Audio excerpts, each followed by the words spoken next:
Everybody, and happy Monday. You know what that means. Go grab your favorite cup of hot cocoa, a few of your favorite cookies, pull up a chair, and sit and chat with me a while in today's episode of Cocoa and Cookies.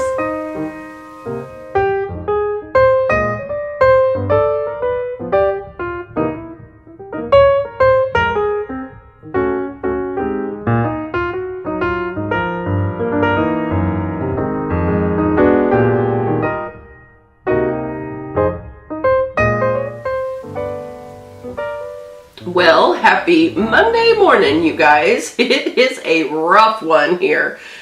Oh my goodness, look at this. I am worn out, you guys. If you have been following Vlogtober, then you know that we had a very unwelcomed house guest this weekend.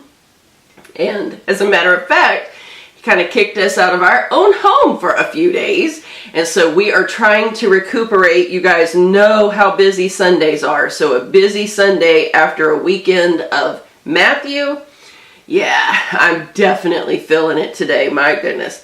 Got my cute little mug. This one today came from the Dollar Tree. Gonna try to remember to show you guys my mug each week. Usually I get to talking and totally forget, but you guys know how much I love the little lips.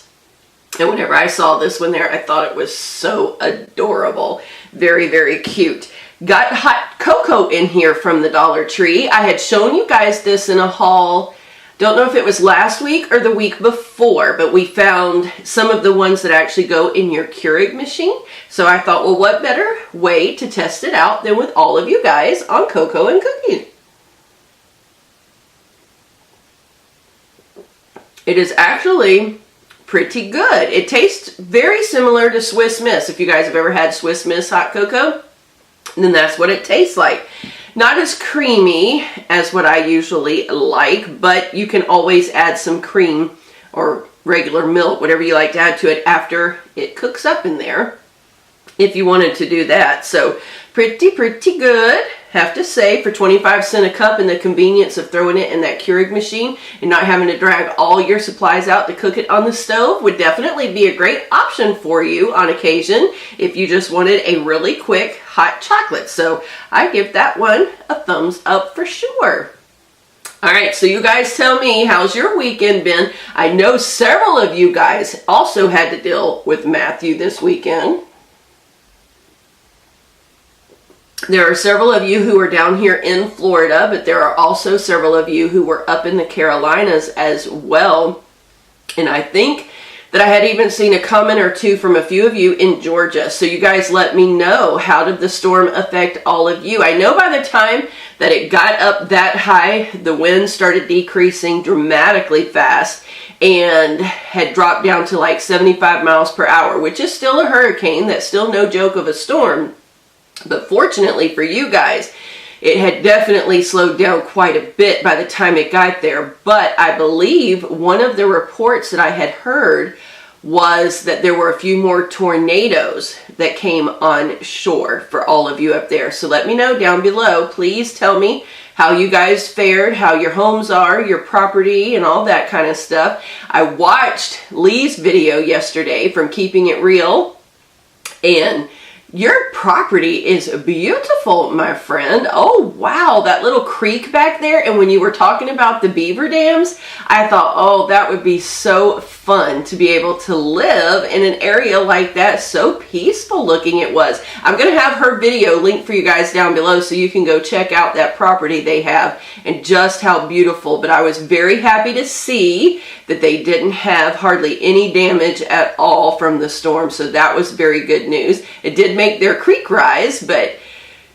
for as far as the trees and all that kind of stuff, they fared pretty well. So that was good news. But definitely let me know. All of you have been in our prayers. We have been praying for everybody that we knew would be affected by this thing, because it was a monster. It was so big of a storm, and it was wide, and it was powerful with those winds. And I tell you, we have been praying for the people down in Haiti and the Bahamas, because they really got slammed, and they're rebuilding their lives, those who survived, and it's just been rough. So that's kind of been the topic of our weekend around here, and really, I guess probably the topic of the whole country. Everybody's had their eyes on that storm to see what was going to happen, but glad it's over, and we made it through another one, and now just the process of helping everyone clean up and rebuild and those kind of things. So other than that, not really a whole lot of new news going on around here, as you can very well imagine. We are all just extremely tired and worn out. I was very overwhelmed, though. I have to say that all of your comments of love that just kept pouring in, I just sat there with tears in my eyes, and it really meant a lot to us to know that there were so many of you out there who were concerned about us, who were praying for us, who were watching our journey to make sure that we made it through safely. And there were a couple of you who would comment each night when the vlogs would go up that you had been waiting to see the update because you had been concerned about us. And that meant more to us than you can even imagine, you guys. Thank you from the bottom of our hearts for all that love and support that we felt. What a wonderful little family we have here at DeeVine DeeZine. I've been trying to come up with a name for you guys because I know several other channels kind of have nicknames for all their friends on their YouTube. And I had seen on one of the videos that, let's see, I can't remember what her name is. Bunny at, what is her channel name again? Hold tight. Graveyard Girl. It took me a minute to try to remember her name. I had seen a video she had done several months back now, I guess it's been, and the video that I had clicked on, it was a suggestion over on the sidebar, and she had called all of her friends the Swamp family. And then I've seen another beauty channel, 11th Gorgeous, they call their family Eggheads. And a couple other channels call their people things, and I thought, wow, what can we do around here? So you guys give me some suggestions down in the comments. My suggestion, my thought that I had was, since this is DeeVine DeeZine, that I call you guys designers.